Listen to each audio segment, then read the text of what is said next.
Kindness's Reward. Chapter 6. By a Very Strange.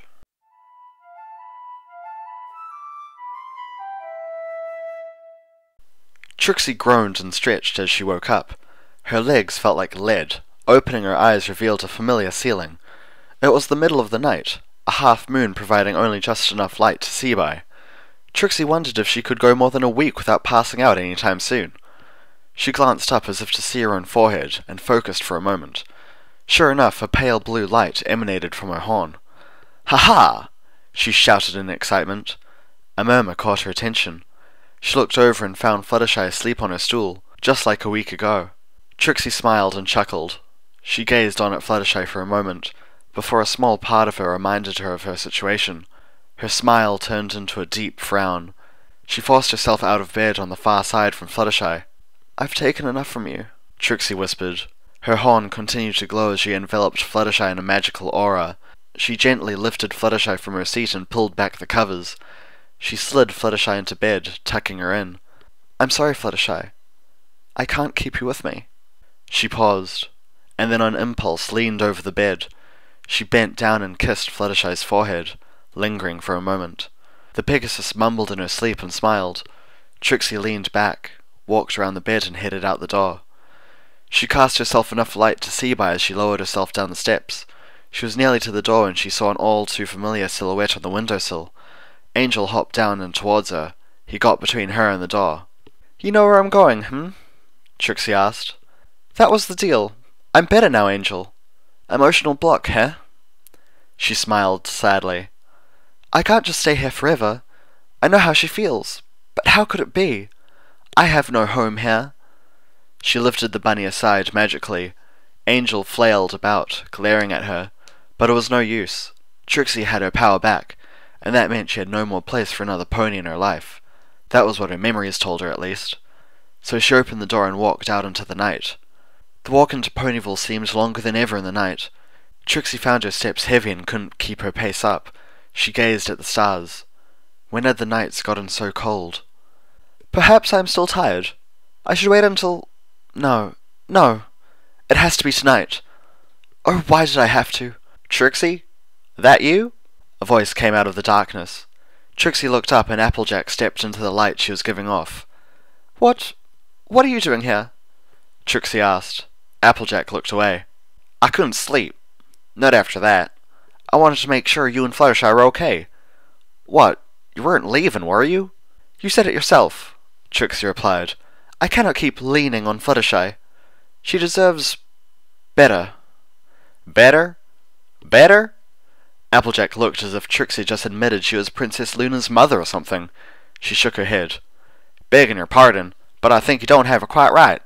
I would know, after all. If there's something I've learned after tonight, is that it can be easier to lie to yourself than to others. I was wrong about you." Really? But no. You are right. I shouldn't have just taken so much." "Sugar cube? Maybe you missed it, but you've given Fluttershy a whole lot more than you took." "Huh?" "I ain't never seen her like tonight. Not even last time she faced a dragon. When I ran you out of Sugar Cube Corner, which I'm mighty sorry for, she blew up like a firework at the Summer Sun Festival. I don't think I've ever seen anything like it." Trixie had forgotten what Twilight had said earlier. "But that still doesn't..." "Listen, you know why I came with the others? To get the two of you? We hurt each other, but Fluttershy and I are still friends. You don't abandon your friends. That's why she ran into the Everfree forest for you. And from the looks of things, right into the Dragon's Moor for you too. She did that for us too, but only at the last minute. I've never seen her run towards danger. Not for any pony. You gave her strength, Trixie. Put something fierce inside her. A bit of pride too, I reckon, but all the same. And Rainbow kept blabbing about you two being... well..." Applejack trailed off, and Trixie blushed despite herself. Of course Dash wouldn't keep her mouth shut about that. As she thought about it, Trixie knew why Dash's blurting out of the situation wasn't any surprise. Trixie had grown familiar with the other pony. She had grown familiar with a number of ponies. "I know you had a life out there, and I can't say I blame you for wanting it back. But if you wanted, there's a life for you here too, Trixie. You got friends here, you know. You got... I'm not good at this. I'm sorry." "A life... here?" The idea was one Trixie had simply assumed would never be. Without needing to buy a new carriage, her savings alone could last her a couple of years, maybe rent herself someplace small. There was always demand for a showmare in whatever town she visited. Entertainment was hard to come by, and this town was no different. She could work Ponyville as a regular gig, maybe branch out her act, and she had friends here. The insanity that seemed to follow this group, part of her own daily life, the adventure, the excitement, the stories she'd have to tell. I could stay here? We would love to have you. Trixie smiled. You're right. Thank you, Applejack. Ain't nothing. Applejack tipped her hat. Hey, how come I don't hear you calling yourself your own name all the time? Trixie blinked. She only then realized she had done just as Applejack said, and hadn't referred to herself by her name since the Dragon's Cave. She chuckled. When I was still a filly, Trixie told Applejack, I figured if I told myself I was great and powerful enough times, it would come true. Silly, isn't it? Not really, Applejack smiled back. Worked, didn't it? I guess I'm finally happy with who I am, Trixie said. Now, if you'll excuse me, I should go before I missed. Applejack chuckled. Good night to you. With that, they parted ways, each heading back to their home.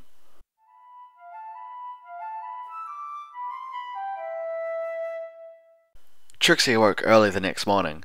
She had been too anxious to sleep, and had only gotten a couple fitful hours' rest in the end. She awoke to the rapid clatter of hooves on wood, and raised her head from the couch she'd slept on. Fluttershy had run down the stairs, eyes wide, a small brown parcel in her back. She was visibly relieved by the sight of Trixie. Trixie, I was so worried. Fluttershy, we need to talk. Trixie slid off the couch, but stopped and blinked at the parcel. What's that?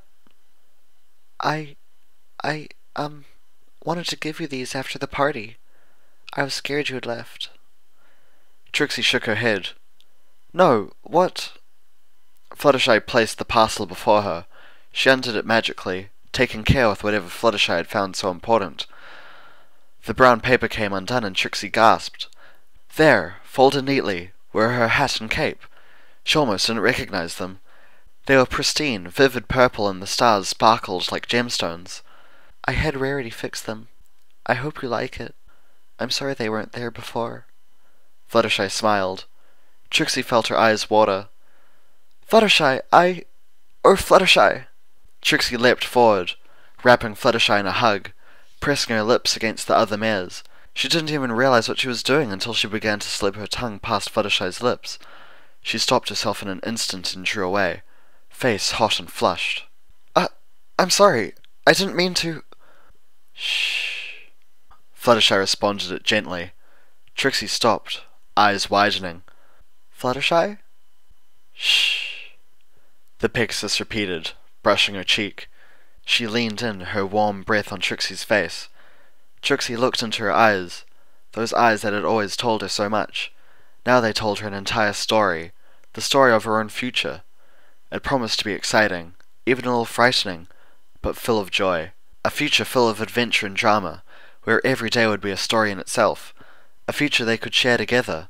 Trixie's lips parted readily and she let Fluttershy kiss her. Fluttershy was soft, but not too timid. There was surprising passion in the mare, once one dug deep enough. What had Applejack told Trixie? That she had given Fluttershy strength? Apparently so, as Fluttershy began to put more force into the kiss, becoming more adventurous. Trixie was chuckling on the inside. The Pegasus was adventurous to be sure, but inexperienced, much less so compared to Trixie herself. She decided now was as good a time as any to start repaying Fluttershy for her kindness, giving instead of taking. Fluttershy was startled but open to French kissing, and Trixie eventually moved on to show her the sensitive spots behind her pony's ears and down her neck, all for a tooth, of course. She managed to get Fluttershy on the couch, where they were free to embrace one another without having to balance on their back legs. Trixie couldn't remember how much time passed, how much they did, but every second was bliss, and when they were finished both ponies were exhausted. Trixie found herself on top of Fluttershy as they rested on the couch, cuddling one another despite the heat between them. Trixie still felt vaguely giddy from it all. I see what you meant now, Trixie told Fluttershy with a grin. Fluttershy gave her a questioning blink. This is kindness's reward, isn't it? Fluttershy giggled. Oh, not usually. Trixie laughed in return, nuzzling against Fluttershy. She was interrupted by a knock on the front door. Trixie blinked and reluctantly slid off of Fluttershy. She got the door for her, and was met by an explosion of streamers. She reared back as a certain pink pony followed the explosion of coloured paper that showered Trixie. Where are you guys? Come on, the party's about to start! Party? The party last night got interrupted by Grumpy McGrumpy Pants and Sadie McSad Pants. Hee, that makes you sound like cousins. Boy, I wish I had cousins, but... Trixie just stared at her. What are you going on about? So we're having an emergency party replacement party. I broke out the emergency streamers, the emergency cake, the emergency party favors, but not the emergency kit Mrs. Cake has, even though the bandages are so much fun. So many colors and they stick to my nose and make me as colorful as a piñata. Oh my gosh, I need an emergency piñata. She was all over the place, bouncing between overly sugarly sweet and dead serious. Trixie could just watch her. Hey, why are you guys so sweaty? Pinkie asked, making both ponies jump. A party sounds lovely, thank you. Why don't you go ahead and let the others know we'll be right along? Trixie said quickly, getting behind Pinkie Pie and shooing her away. Oh, okay. You sure you guys are okay? Fine, fine, Trixie told her, forcing the persistent pink pest out the door. She sighed and wiped her brow as Pinkie Pie took her oh-so-subtle hint and bounced off.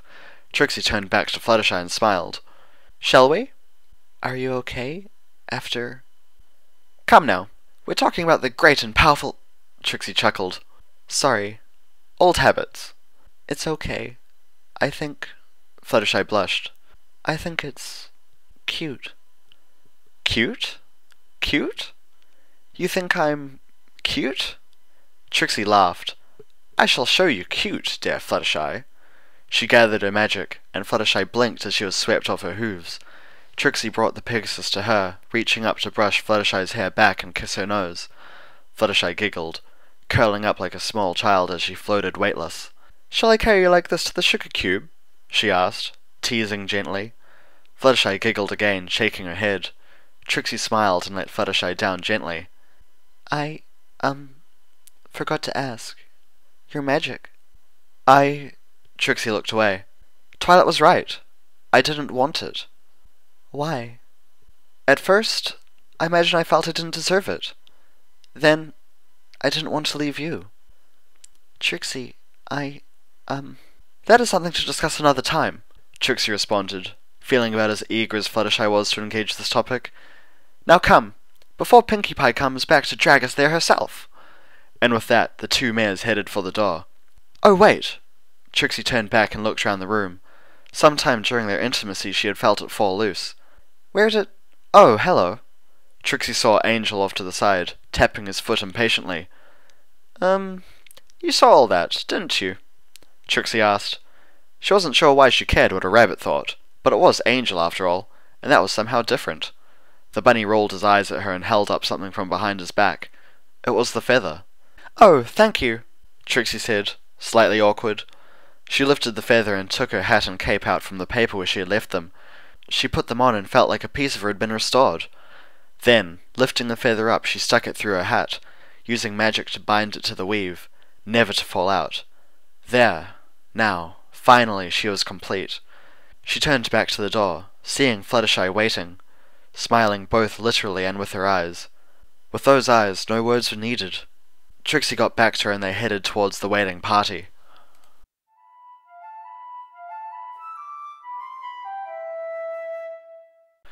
There's the mare of the hour. Applejack greeted Trixie as she walked into Sugar Cube Corner. She gave Trixie what was probably meant to be a friendly slap on the back. Trixie was pretty sure her spine was rearranged by the hit. She tried to grin at the Earth Pony. Yes, well, thank you. She moved away slightly from Applejack. She looked to Fluttershy on her other side and quickly rolled her eyes, which got her a stifled giggle from the Pegasus. So, how are the two of you? Oh, fine, Trixie said. Applejack gave her a look, but Trixie kept up a coy smile and walked into the party. She spied Twilight and headed for her, wishing to discuss magic with the other unicorn after last night. It occurred to Trixie she had one up on the mare now, with that dragon ordeal behind her. It was amazing how little that mattered to her. Unfortunately, Trixie found herself intercepted before she got to Twilight. Pinkie Pie was babbling to her before she even registered the party pony's presence. And I made a whole new thing of Punch before they even knew, but her mane never did grow back. Pinkie Pie looked to her. Trixie blinked. Excuse me? What do you think of the party? Pinkie asked. Trixie looked around. Dozens of ponies chatting, dancing to the music, sharing punch and treats, and... It's quite... Is that a stage? Trixie's eyes widened. A rickety wooden platform was set up against the wall, a lamp hanging from above, pointed down like a spotlight. Oh, I just set that up in case any pony felt like karaoke, or telling a story, or putting on a show. Really? Trixie gave her a look. I think that sounds... nice, Fluttershy said from behind. Trixie turned and saw her smile. You want me to... She looked around. Twilight had noticed them and approached, and Rainbow Dash came over as well. Don't you guys want to see Trixie tell a story?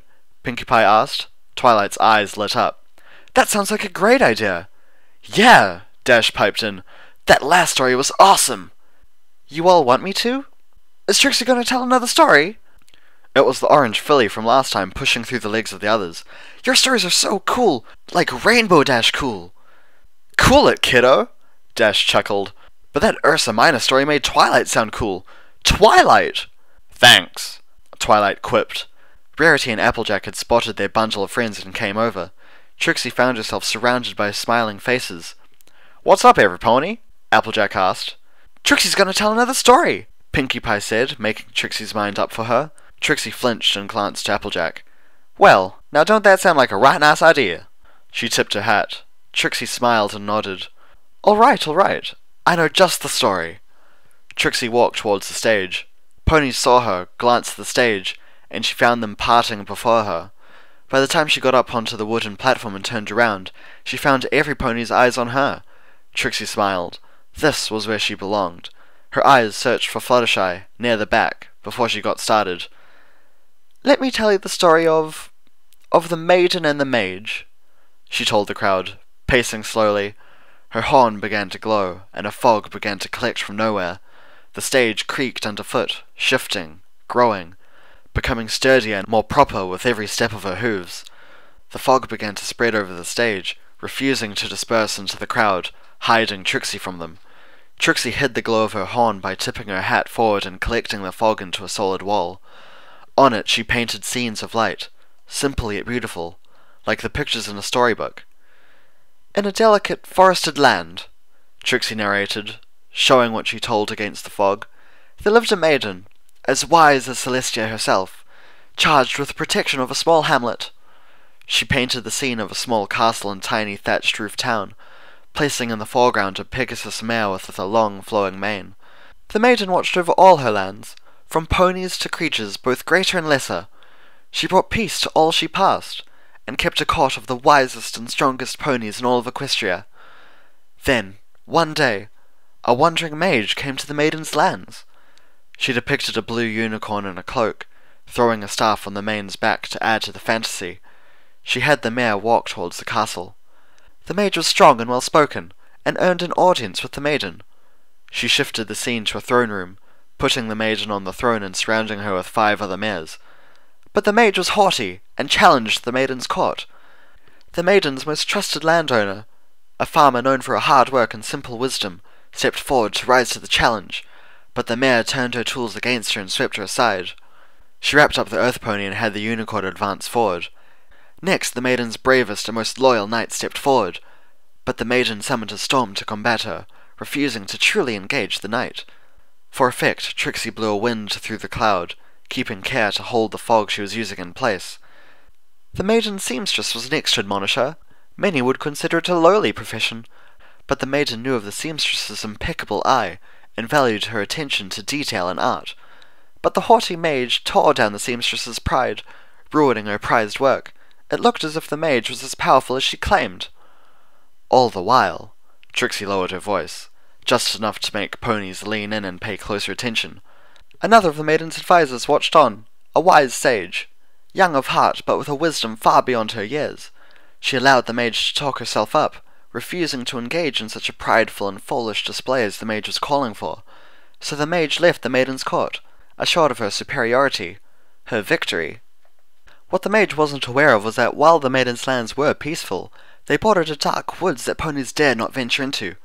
This dark woods was sensitive to the evils that lurked in a pony's heart. The mage's power and pride did not go unnoticed, and the forest sent a beast forth to challenge her, to steal her power. The beast was all teeth and claws, coming in the night, rampaging across the maiden's lands.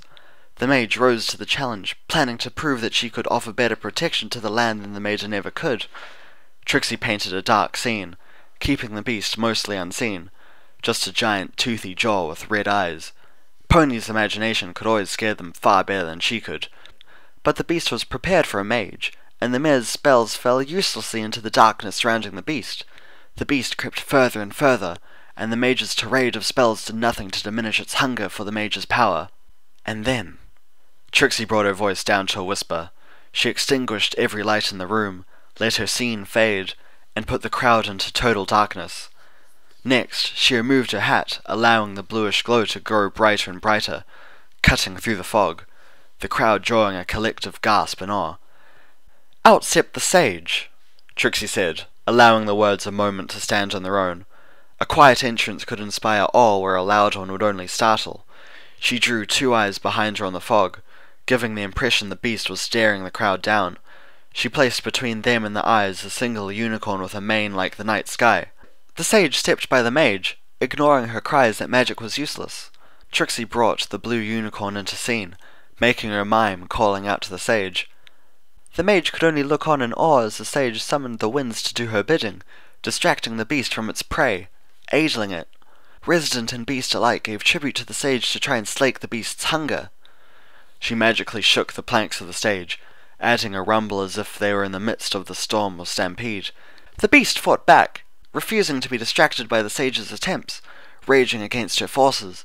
Her hoof force, the sage was not concerned in the least, and in a grand feat of magic to rival the raising of the sun itself, the sage lifted the beast and flung it back to the dark forest from whence it came, never to return. She stamped her hooves, playing up the echo, and let the red eyes behind her wink out.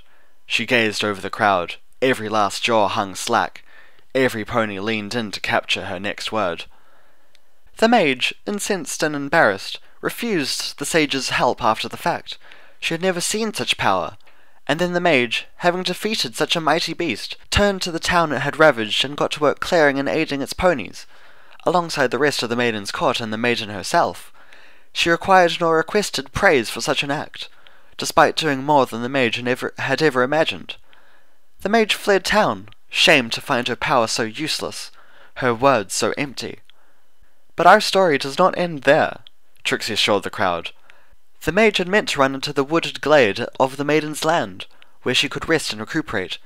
In her blind anger, however, she ran until she found the very dark woods that had tried to capture her.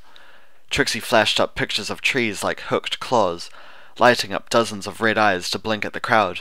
She decided to go direct here, and began to play the role of the mage as she narrated her own ordeals.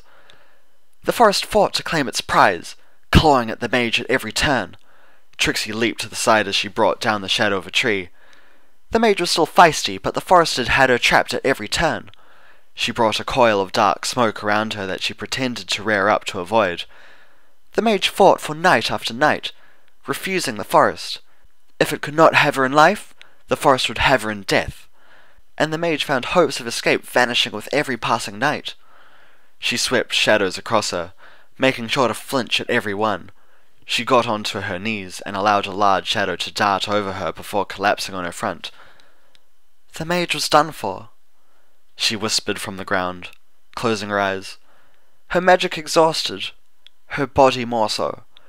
The forest had won. She lay herself down and prepared for death. Coldness and darkness swept over her. Once more she hit her horn, plunging the crowd into darkness. She waited, counting the seconds in her head, and then sprung up. And then came the maiden!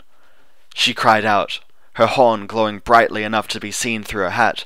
She swept the fog around her, disappearing from view, and the light became muted. She brought more lights up for the crowd, but kept the brightest in front of them, drawing on it the maiden with the flowing mane descending to where a broken unicorn lay prostrate on the dark ground. The forest was sensitive to the evils of a pony's heart, and for that reason it could not touch the maiden, no matter how hard it tried, for hers was a heart as pure as the sun is bright. The maiden may not have had the power of her sage or her knights, but she held within her a light that could guide her pony back from the realm of the dead itself. The mage was not there yet, but ever so close. As the maiden picked her up and carried her back herself, she would not risk another pony in the dark forest, and she refused to let the mage die. She was charged with the protection of all ponies under her land, and when she had learned of the mage's mistake and escape, she could not let it be. She returned the mage to her home and began to heal her. For any pony else, the mage was already dead. Yet the maiden could touch the poor pony's heart and remind her she was alive when she herself forgot. The maiden, with all her duties and all she cared for, found time to spend by the mage's side, refusing to see any fall under her care, even one most wicked as the mage had been. "Why?" the mage asked her once. The maiden smiled and told her, "Because it's right." Refusing this, the mage asked again, "Why?" "Because it is right," the maiden responded. And once more the mage refused. A third time she asked, "Why? Why aid me? Me who brought such terror to your lands? Why care for me? Even after you've returned me from death's door, why do you care?" And once more the maiden smiled, and with the tenderness of a mother she told the mage, "Because it is right." The mage grew healthy again under the maiden's guiding hoof. She was not loved by the court, but in time they grew to know her, and she them. There was strength in each of them. The knight's intense loyalty to her maiden nearly got the mage killed. Trixie stopped herself from giving a dry chuckle, trying not to kill the mood. The seamstress, with her detailed eye, even saw something growing inside the mage, something that the maiden had brought out of her, though she knew it not. But before the mage could discover this, the dark forest struck again. It could not touch the maiden, but it found one who could. A dragon greedy and terrible. One night the dragon came to the maiden's castle and stole her from the court as they slept. Only the mage was awake, kept by the maiden's side as she healed. The mage panicked and spied the dragon heading for the forest. She called for a messenger to alert the court, but could not wait. Into the woods she ran, guided by a force more powerful than magic, a force more ancient than the forest itself. Trixie allowed the performance to lighten a little more, throwing contrast on the shadowy trees that dominated her scene. The mage found the dragon in his cave, preparing to feast on the maiden. She did not hesitate, and stormed into the cave, demanding the maiden's release. She offered herself, body and soul, in her place for the maiden's life.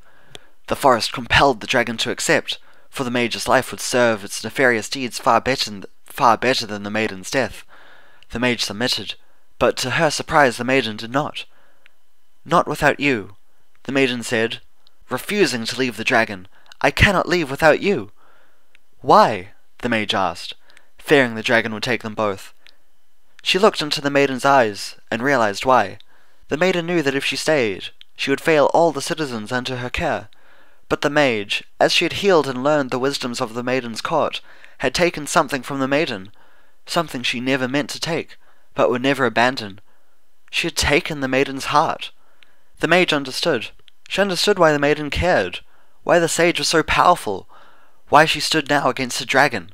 A force more powerful than magic guided them both, a force more ancient than the trees. Love, my ponies. The maiden had taught the mage to love. The love inside her fueled the mage's magic, and she broke free of the dragon, defending the maiden. The dragon's fire could not burn them, nor could its claws touch them. She depicted the fire almost too realistically, sending the audience leaning away as she drew two ponies facing down the terrible dragon. And the two of them fled the forest that now could not touch the mage, not with a love in her heart. They fled and returned safely to the maiden's court. There is one last part to the tale, my friends. For her service the maiden offered the mage new robes, the finest crafted to bring jealousy to Celestia herself. But that greedy, selfish mage, who had stolen the maiden's heart, she wanted something more. She stood before the maiden and said... Trixie got up on two hooves, and created a spotlight she pointed into the crowd. The crowd was shocked and all turned to face the centre of the spotlight. Fluttershy. Fluttershy herself simply looked on, incredulous. "Maiden! Oh dear maiden!" Trixie cried, real tears in her eyes. She stretched out a hoof to Fluttershy, who timidly began to approach her. "I pledge myself to you, my fair maiden. I will be yours until my coat grows white and my magic fades, and then I shall be yours still. Tell me you will have me. Tell me I have a home in which to hang my cape and to rest this weary heart." Fluttershy reached up, and Trixie helped her onto the stage. Fluttershy held herself steady by resting her hooves on Trixie's shoulders. Trixie searched her face and smiled at what she saw. "And to that the maiden said—" She prompted. Fluttershy swallowed. "Yes, please. Stay with me. Be a part of my life. Protect me. And I'll try to do the same. I never want to lose you again." And the maiden and the mage looked into each other's eyes, Trixie said, not even aware of the crowd. She let her magic fade, returning them to the normal room. And they both knew that as long as they had each other, no evil would touch them, she whispered. And they shall never be alone. She leaned in and kissed Fluttershy, deaf to the roar of the cheering crowd.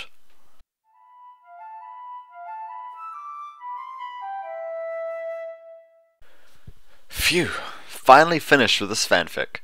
So what did you guys think? I thought it was really good. Probably my favourite part of the story was in chapter 5 when I realised that the reason Trixie couldn't use magic was because not having her magic gave her an excuse to not leave Fluttershy. I thought that was really nice. Also, the thing with Fluttershy giving Trixie her feather and that signifying such an important bond that she felt to her was a really nice touch as well. Although I'm not sure how often that concept is actually used in other MLP fanfics, because I haven't actually read a lot of them, but hopefully it's not really cliché. Anyway, thanks for listening all the way through this. I think it's 3 hours in total, which is pretty crazy. Anyway, more fanfics will come in future, so until then, laters!